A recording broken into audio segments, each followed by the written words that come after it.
¿Qué tal? Buenas tardes, Luis. Buenas tardes a todos ustedes. Es un honor para mí, la verdad, la invitación. Les agradezco mucho a Inteligencia Dental, al doctor Luis Aneiva, al Blog del Diente. Y pues sí, fue una sorpresa muy agradable saber que existen estas plataformas en donde no nada más hablamos de lo que como profesionales de la salud estamos acostumbrados, que es más remitirnos a la parte técnica de nuestra labor, materiales dentales, algo que es de lo que siempre hablamos en las conferencias, ¿no? Sino que estos momentos que estamos viviendo a nivel mundial nos han hecho mirar hacia otro lado y bueno, pues sí es importante, ¿verdad? Comentar esto. Todos me oyen bien, no hay ningún problema, ¿verdad? Todo se te escucha fuerte y claro, Paulina. Muy bien, entonces estamos listos para que comencemos.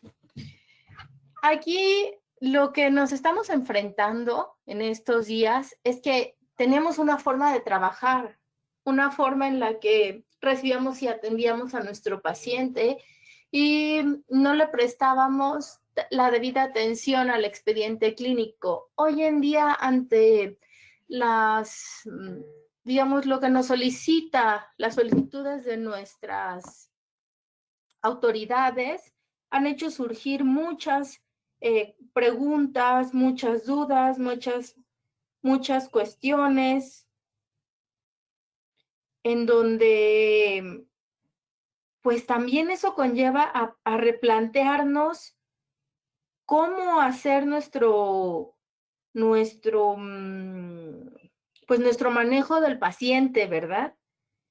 ¿Cómo podemos atenderlo mejor con ciertas medidas de seguridad? Y creo que platicando con colegas me he dado cuenta que hay una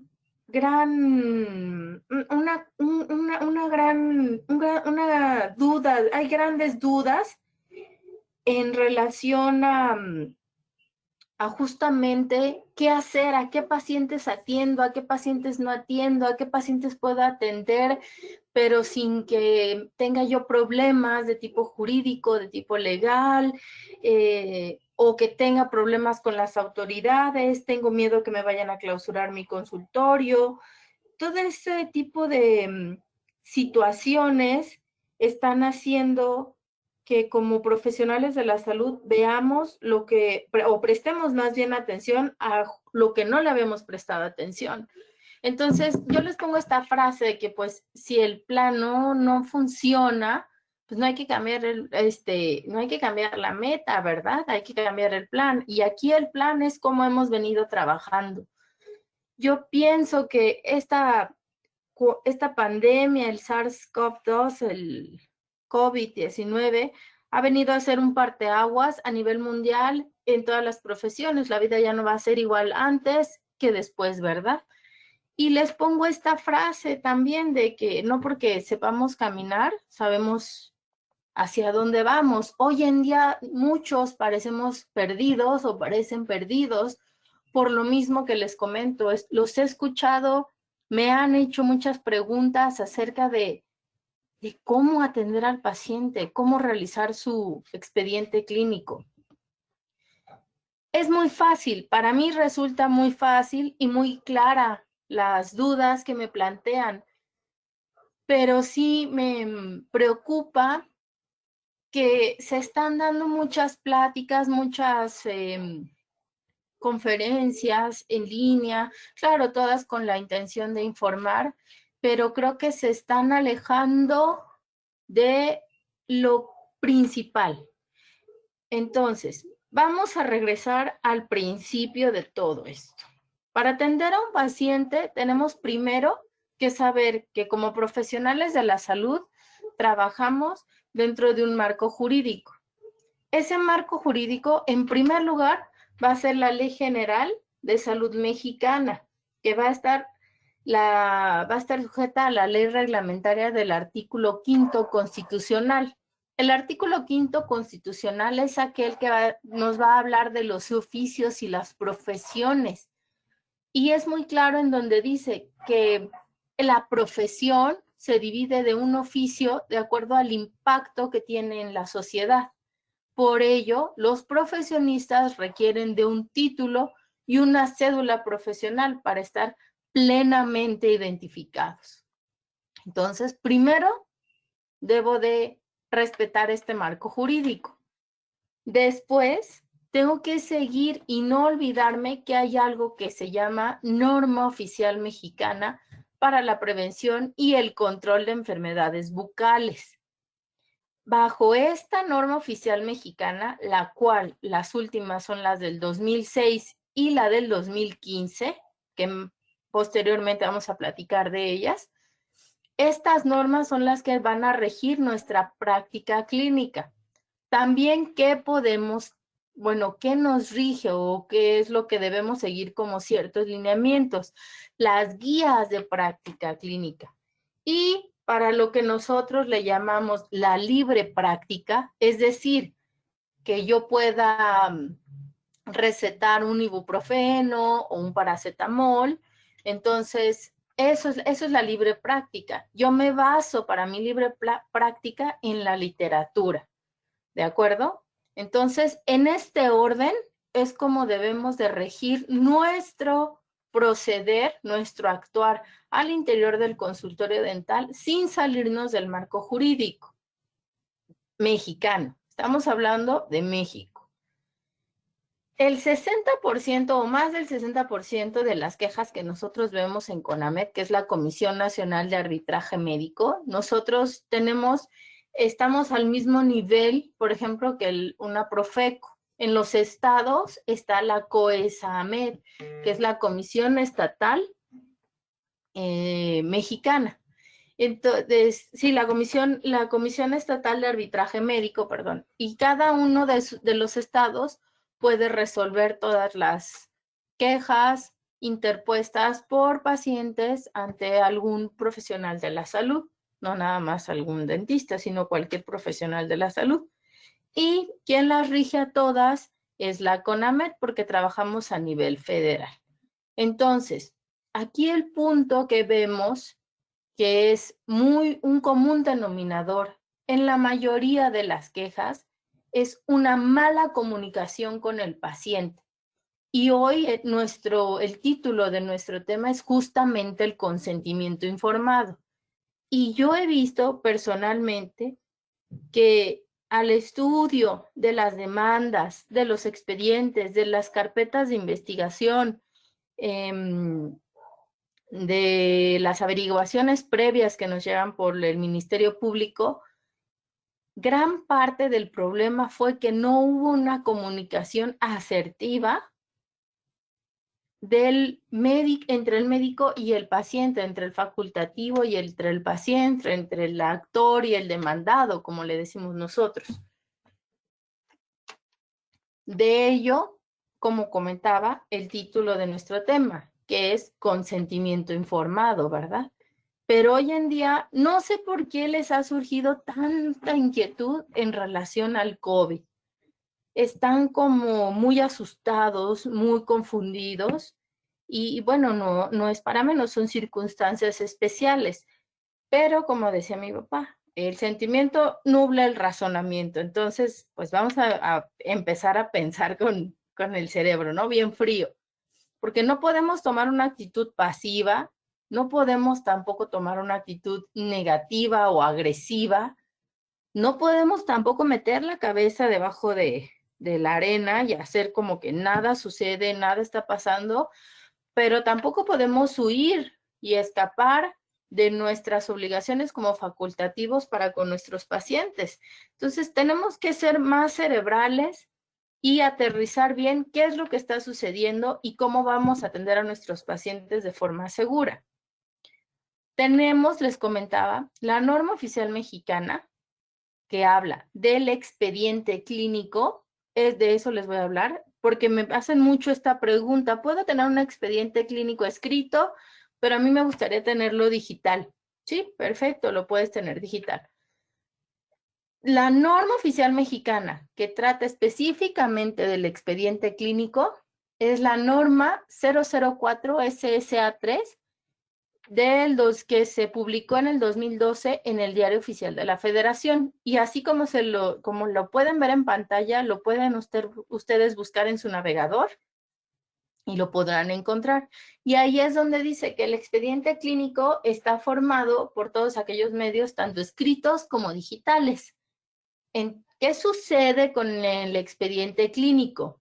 Que para que yo lo pueda, sea válido, lo pueda firmar, tengo que tener, y mi paciente debe de tener una firma electrónica, ¿sí? Una FIEL. Si no la tiene, no puede firmar digitalmente el expediente. Entonces, yo creo que para algunos sigue siendo más fácil el expediente escrito. No les estoy diciendo que no lo puedan hacer digital, lo pueden hacer digital, pero la firma que vale es esa firma, nada más, la FIEL, no la firma que yo pueda escanear y luego copiar y pegar. No, tiene que ser mi FIEL. Dentro del expediente, al expediente clínico que lo compone, lo que es la historia clínica del paciente y todo aquello que podamos, que nos pueda, que requiera el paciente, todos aquellos auxiliares de estudio, como pueden ser fotos, radiografías, interconsultas, las conversaciones, porque sabrán que hay pacientes que graban conversaciones o doctores que graban conversaciones, recetas, facturas, porque todo ello, por ejemplo, las conversaciones, la receta, las facturas, entre muchos otros, establecen lo que sería una relación dentista-paciente. Ahí ya tenemos establecida que sí existió una relación entre el dentista y el paciente. Yo lo tengo que custodiar por 5 años. Eso es lo que la ley me exige que tenga. Y yo soy el custodio legal del expediente clínico.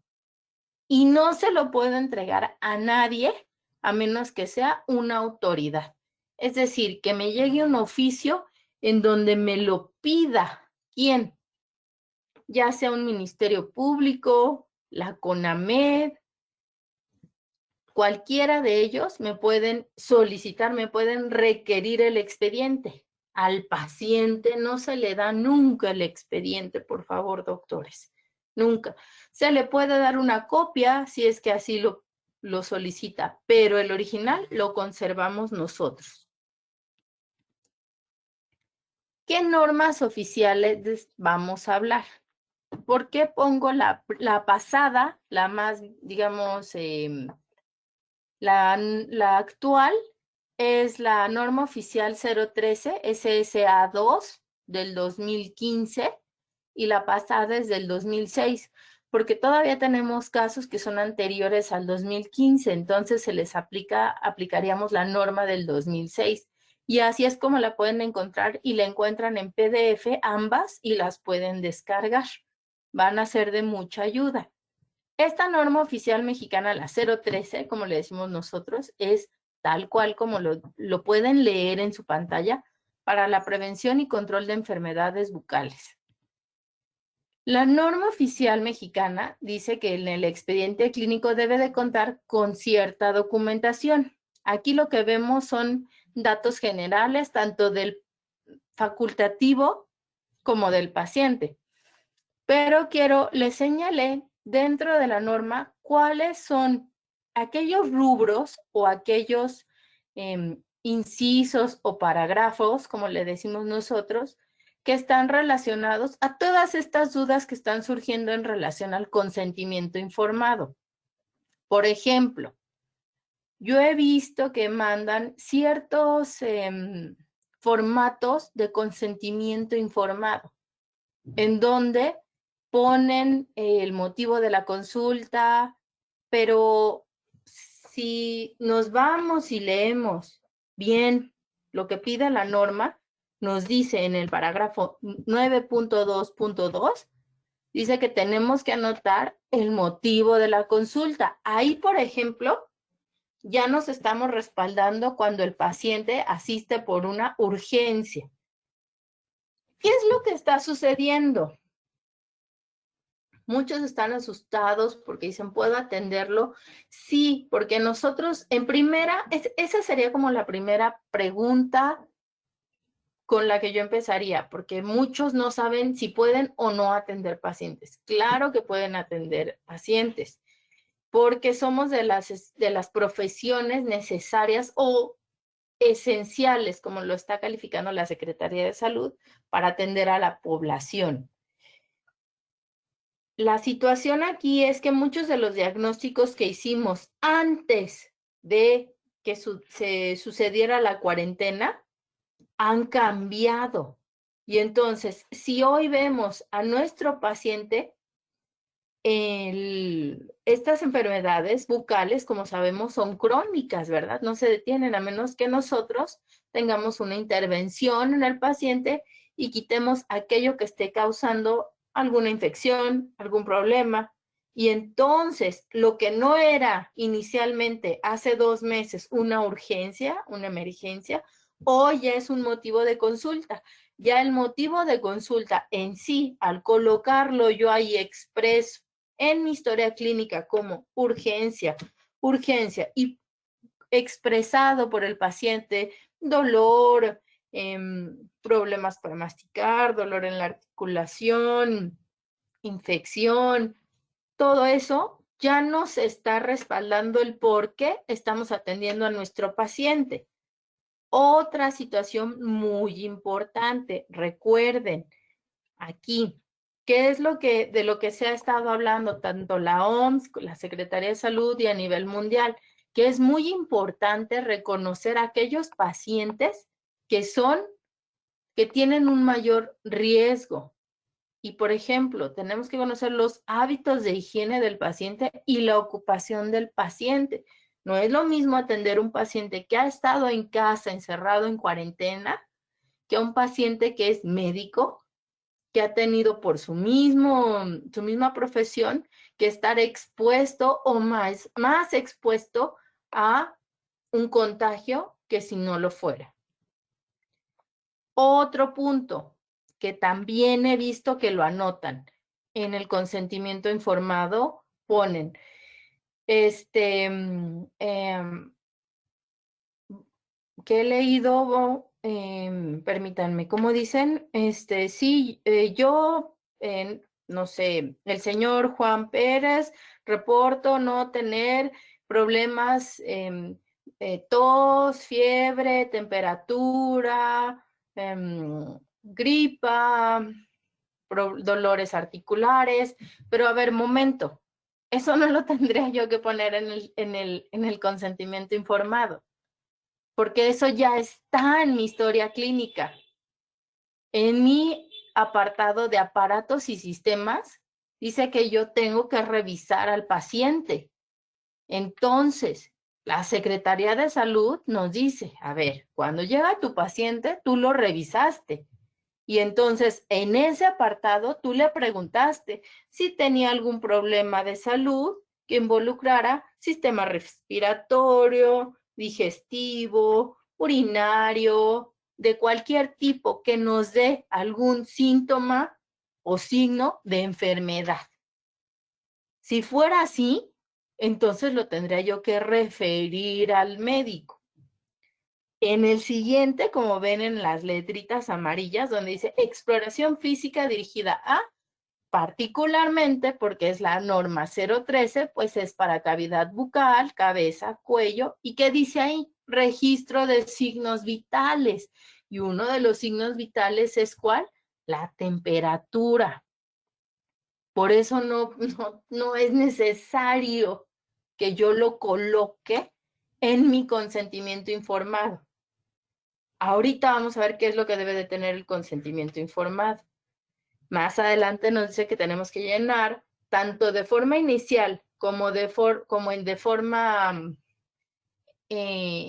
sistemáticamente un odontograma y un periodontograma. Pero es una urgencia, sí, pero como nosotros sabemos que como tal, urgencias que tenemos casi siempre es trauma. Una urgencia relevante, ¿verdad? Otro, Aquí es donde me dicen, porque ponen, ¿por qué lo voy a atender? Yo doy mi consentimiento para que me atiendan y porque tengo dolor.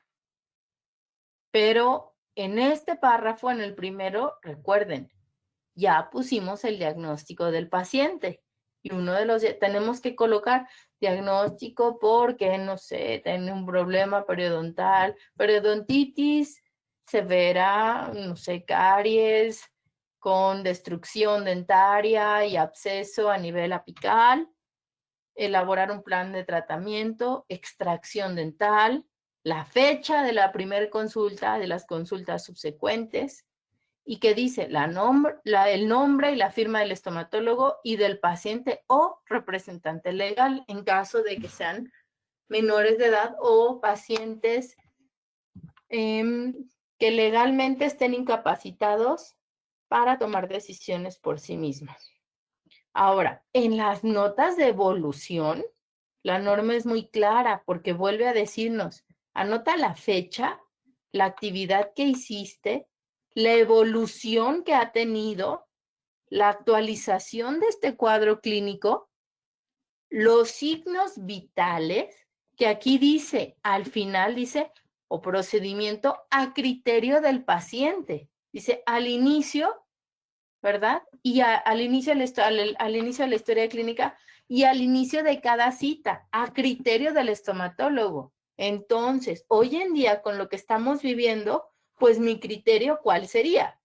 Que claro, en mis notas de evolución, yo voy a poner la fecha ya en sí me está cubriendo que estoy, y mi motivo de consulta, y el diagnóstico que yo hice, y el plan de tratamiento que yo elaboré, y lo que voy a anotar en mi nota de evolución como tal, me va a, digamos, ubicar en el momento de la pandemia, que yo atendí a ese paciente por una urgencia en el momento de la pandemia, que le tomé signos vitales porque sabía que estaba en una pandemia, y uno de los signos vitales que es universalmente ya entendido, que es la elevación de la temperatura. Entonces, yo a criterio de el facultativo, como lo dice la norma oficial, voy a colocar los signos vitales, que precisamente sería, tal vez no todos, pero sí en particular, pues la temperatura. Porque si más adelante hay algún conflicto, hay alguna cuestión legal, por la pura fecha, nosotros como peritos, o bueno, vaya, yo como perito puedo ubicar al paciente que se le atendió durante la pandemia y el doctor no tomó, por ejemplo, los signos vitales, siendo que era algo relevante, ¿de acuerdo? Como si fuera un paciente hipertenso. El paciente hipertenso le tengo que tomar, si ya sé que es hipertenso, le tengo que tomar la presión al inicio de la cita, o al inicio o antes de empezar a realizar el tratamiento. Repetimos, el diagnóstico, pronóstico, plan de tratamiento. Voy a incluir todos aquellos auxiliares de diagnóstico que se puedan solicitar y tengo que firmar cada nota de evolución y también el paciente o su representante legal. Es decir, aquí al firmar cuando la nota de evolución está firmada por el paciente per se está diciéndonos, yo acudí, digamos, si no es de forma tácita, nos está diciendo a nosotros, al leer el expediente como peritos, nos dice, el paciente acudió de forma voluntaria, no nadie lo obligó, porque hasta firmó, que aquí está de forma autógrafa su firma plasmada en la nota de evolución del tratamiento que se le realizó en el día que se le realizó. ¿Qué sucede? Si yo veo un paciente que presenta algún síntoma o signo de COVID, tengo que hacer, ¿verdad? Ya sea una nota de interconsulta, como la podemos hacer, si es que el tratamiento que requiera el paciente no está dentro de nuestras especialidades, voy a realizar una nota de interconsulta. ¿Por qué? Aquí primero se adelanta un poco.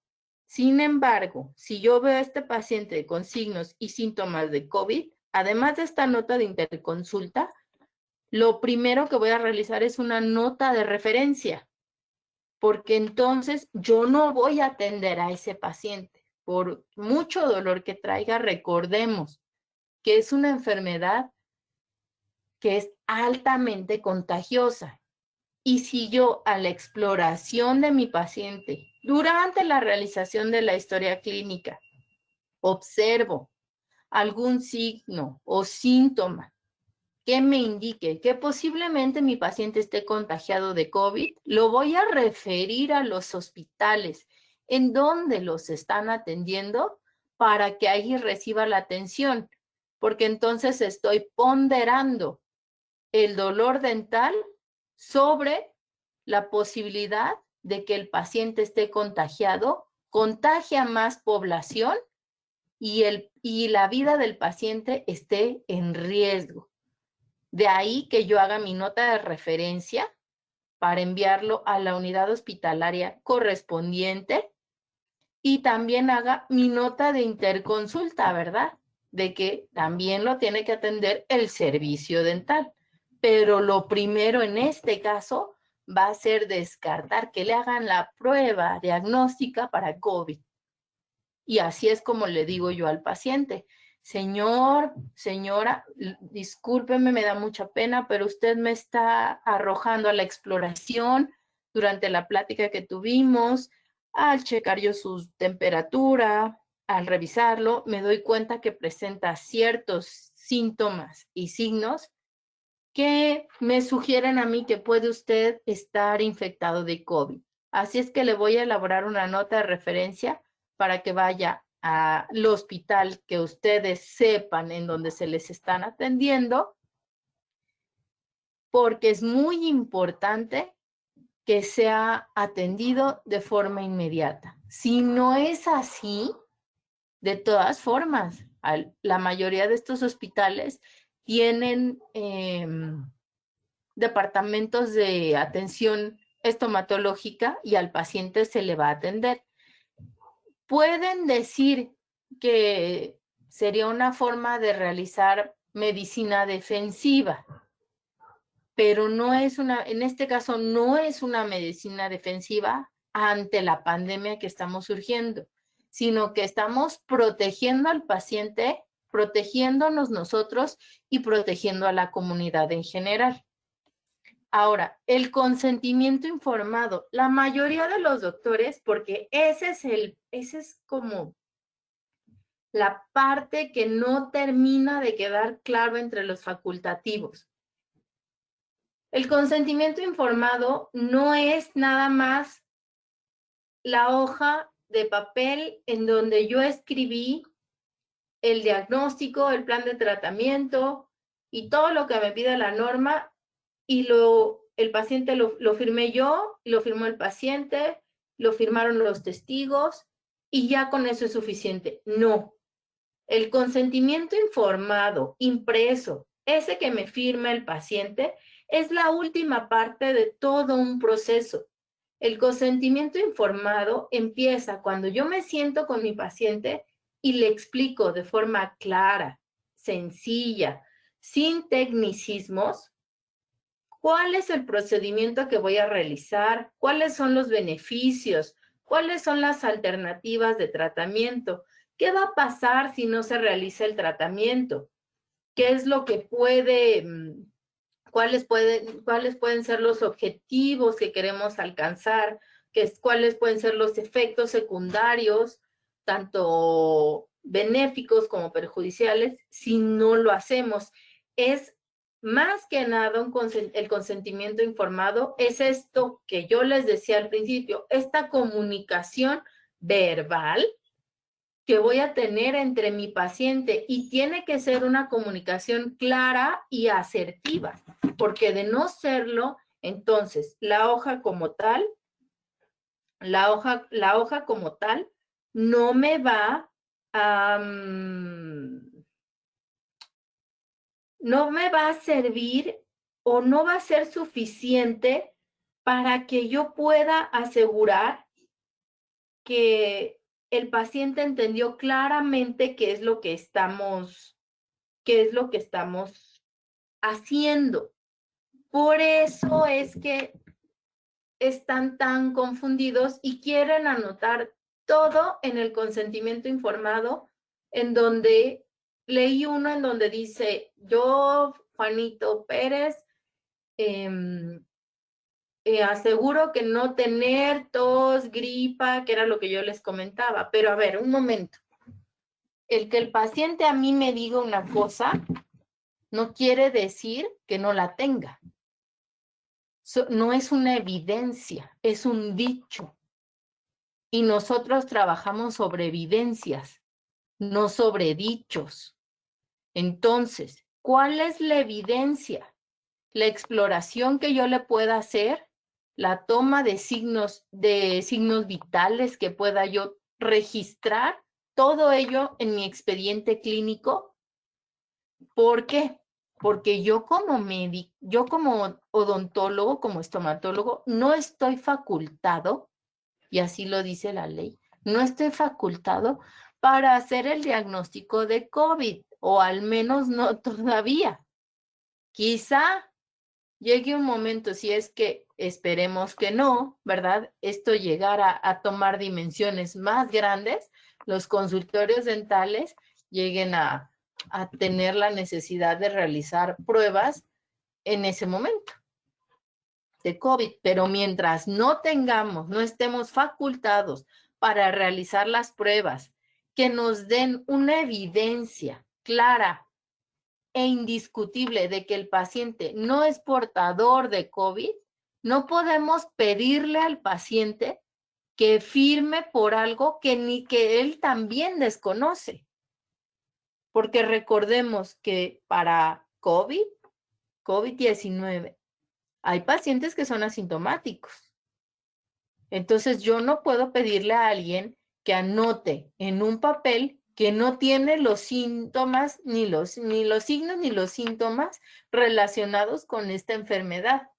Eso no lo puedo hacer, porque se supone que yo ya lo hice en mi historia clínica en el apartado de revisión de aparatos y sistemas y de signos, ¿ya? La exploración, donde yo pongo signos vitales. Y cada vez que viene a consulta, bueno, yo ya tengo un paciente que atiendo hace muchos años y viene otra vez a consulta, pues en mis notas de evolución yo voy a poner cómo fue la evolución de su padecimiento bucal desde la última vez que lo vi al día de hoy. Voy a anotar sus síntomas y sus signos. No, el paciente no presenta síntomas de COVID como estornudos, cuadro gripal, dolor articular, tos, dificultad para respirar. Se le tomó la temperatura, la cual se encuentra en los rangos normales. No presenta o no es un paciente de riesgo porque realiza actividad en casa y reporta no estar en contacto directo con personas. Es decir, está guardando la cuarentena. Ahí lo anoto yo todo en mi historia clínica y el paciente lo firma. Y ahí lo firmo yo también. Entonces no tengo que hacer un consentimiento informado especial para COVID. Lo que tengo que hacer, ser muy enfático, es en la exploración que yo hago de mi paciente, que ya estaba plasmada en la historia clínica, en lo que nos pide la norma oficial. Lo que sucede es que muchos lo desconocen lo que pide la norma.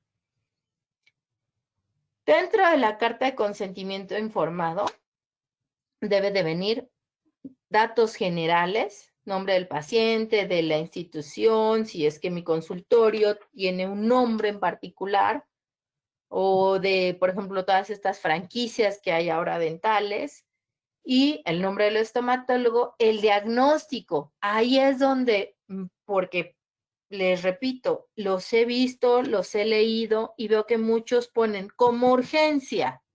Bueno, ya la norma oficial te dice que en el consentimiento informado tú tienes que poner un diagnóstico. Y el diagnóstico, al yo leerlo, ya sé que requiere de urgencia. Fractura, abulsión del central superior izquierdo. Caries con caries activa, con paciente con dolor agudo, inflamación en el área infraorbitaria, supuración, absceso, dolor, edema, todo eso que yo pongo en mi diagnóstico, ya me está diciendo que el paciente requería de una atención pronta, ¿verdad? El acto de la naturaleza, ¿verdad? Que va a ser de tipo, ¿qué? Curativa. ¿Qué quiere decir? ¿Yo qué le voy a hacer al paciente para devolverle la salud? Los riesgos. Aquí es donde pueden anotar algo extra. Dentro de los riesgos de la atención de que, bueno, a ver, señor, voy a hacer una extracción dental y la extracción dental tiene como uno de los riesgos que usted padezca infección. Ese es un riesgo inherente a una extracción dental, como le decimos nosotros.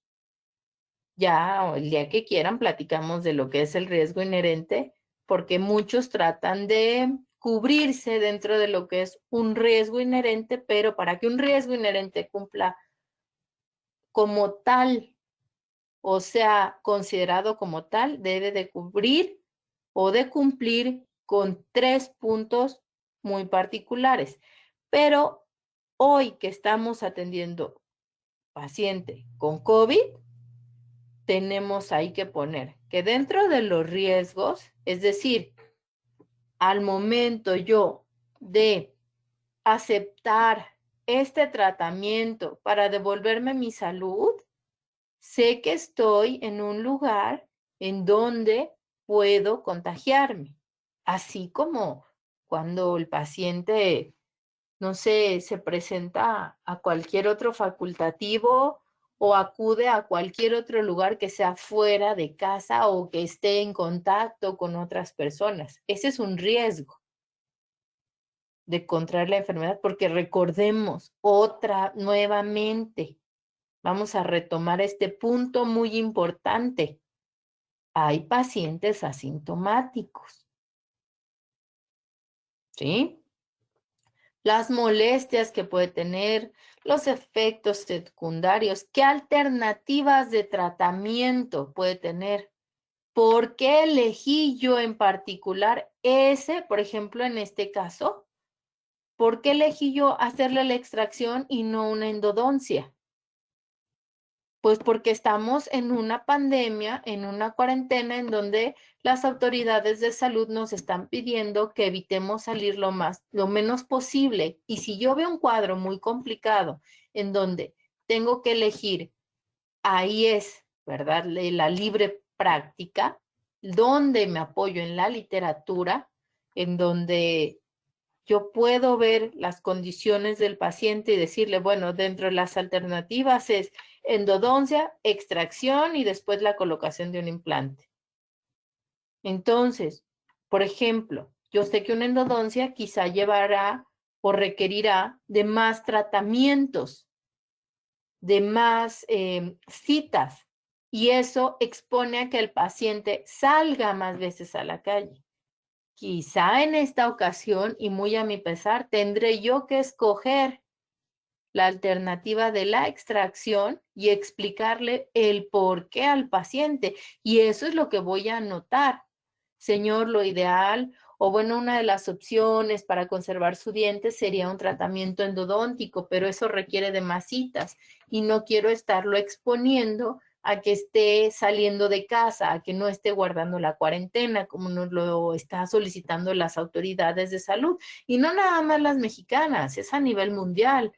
Ya se está levantando el confinamiento en algunos países, pero son aquellos en donde ya el riesgo ya no es tan latente, ya no es tan álgido, pero nosotros todavía estamos digamos, como que en el ojo del huracán, seguimos en problemas, en un alto riesgo de contagio. De ahí que yo le sugiero, ¿verdad? Por ejemplo, esto es un ejemplo, ¿verdad? Que hagamos una extracción y cuando pase todo esto pongamos un implante. Esa es una opción. O ya una prótesis, como querramos. Y fíjense cómo más adelante nos dice, es de mayor o menor urgencia. Ahí mismo, en esta parte del consentimiento informado, tenemos que especificar, ¿no? Es muy urgente atender al paciente. ¿Por qué? Porque si yo no lo atiendo, en este caso, ya revisé al paciente, ya vi que no presenta ni síntomas ni signos que me hagan sospechar que es portador de COVID, que padece COVID, que pueda tener esta condición, esta enfermedad, síndrome, como le llamaron al principio, ¿no? Por sus siglas en inglés, el SARS-CoV-2, ¿no? Entonces, yo aquí es donde voy a poner, es urgente atenderlo, porque si no, al ser la caries, al ser una enfermedad crónica, se va a complicar y puede desarrollar un cuadro infeccioso tan grave que el paciente requiera de la atención hospitalaria, cuando en estos momentos los hospitales están, si no saturados, muchos de ellos ya están saturados. Entonces, lo menos que quiero es que mi paciente termine en un hospital por una infección dental que se pudo haber controlado clara y sencillamente al interior de mi consultorio previamente sanitizado y tomando todas las medidas de prevención. Lugar y fecha donde se emitió, nombre completo y firma del estomatólogo, dice paciente y 2 testigos. ¿Quiénes van a ser los testigos? Puede ser ya sea alguien que acompaña al paciente o alguien que esté en mi consultorio. La recepcionista, la secretaria, mi asistente, pero en el caso de odontología, no, para cirugías, cuando hablamos de medicina, para cirugías sí se requiere, cuando es un acto quirúrgico, se requiere que los testigos sean por parte del paciente. En odontología no. En odontología los testigos puede aportarlos el estomatólogo, el facultativo. Entonces es más fácil para nosotros. Este es un modelo de carta de consentimiento informado que se encuentra en la norma oficial mexicana y es una sugerencia, nada más, es un apartado nada más. Pero, como les repito, es nada más la última parte. El que lo firme es la última parte. Yo ya platiqué, ya le expliqué, ya le quedó claro, ya nos comunicamos verbalmente de forma asertiva. Él entendió bien y yo resolví todas sus dudas. Que también incluye el expediente clínico, la hoja de egreso voluntario o alta. Puede ser que el paciente no se quiera seguir atendiendo o quiera detener el tratamiento, como es en el caso, por ejemplo, de ortodoncia, que como requieren de varias citas, de citas mensuales y no sabemos cuándo, puede la norma, ¿qué es lo que nos dice? Debe de realizarse cuando el paciente decide no continuar. No, doctor, yo ya no quiero venir, me da mucho miedo, me voy a quedar encerrado en mi casa. Bueno, no sé cuándo regrese. Nosotros sabemos que todos los procedimientos o todo el tratamiento dental o el padecimiento que estamos atendiendo, si no se continúa atendiendo, puede perjudicar al paciente. De ahí que se tenga que realizar esta hoja de alta voluntaria o de egreso voluntario. Entonces le podemos decir al paciente, sí, claro, hay que ser empáticos con el paciente, yo lo entiendo, no hay problema, permítame nada más realizar una nota que a mí me pide la Secretaría de Salud, en donde pues usted de forma voluntaria decide abandonar el tratamiento. Cuando más, fíjense bien, dice, cuando el paciente no acude a sus citas en el tiempo que el facultativo considere y que esta falta de atención o vaya, falta de, digamos, de asistencia del paciente a sus citas, pone en riesgo el éxito de nuestro tratamiento. Es decir, no puede el paciente más adelante decir que es culpa nuestra el que haya fracasado un tratamiento endodóntico, un tratamiento protésico, un tratamiento de periodontal o de cualquier especialidad o de cualquier rama de la odontología, solamente cuando estamos claros en que el paciente no acudió. Entonces nosotros tenemos que elaborar esta hoja de egreso especificando que no ha venido, porque hay pacientes que nos comunicamos con ellos y ya no nos contestan. Entonces, esa hoja se tiene que elaborar y ¿qué dice? Tiene que ir firmada por el estomatólogo y un testigo. Ya no nos están pidiendo la firma del paciente, ¿verdad? Esto es todo lo que nos dice que debe de tener la hoja de egreso voluntario. Ya sé que están muy preocupados, pero preocuparnos no va a ser más que preocuparnos más, nos vamos a poner más ansiosos. Tenemos que ocuparnos y atender de forma cerebral con el paciente, siguiendo y apegándonos a las pautas de la norma oficial, siguiendo dentro del marco que dicta la Ley General de Salud, acogiéndonos si tenemos dudas a las guías de práctica clínica y apoyándonos en la literatura. Todo eso nos va a ayudar a la toma de decisiones para atender al paciente de forma adecuada, de forma ideal, sin que tengamos temor, pero tampoco sin que nos confiemos, porque recordemos que en la confianza está el peligro. Cuando nos confiamos, ahí está el peligro. Pero tampoco vamos a atender al paciente temeroso, de forma temerosa. ¿Qué les puedo yo decir entonces como conclusiones? Que debemos de conocer la normatividad sanitaria, nuestros derechos, los derechos del paciente y respetarlos, porque puede el paciente venir con dolor y aún así decidir no atenderse. Entonces yo tengo que plasmarlo. ¿En dónde lo voy a plasmar? ¿En mi consentimiento informado? No, en mi nota de evolución.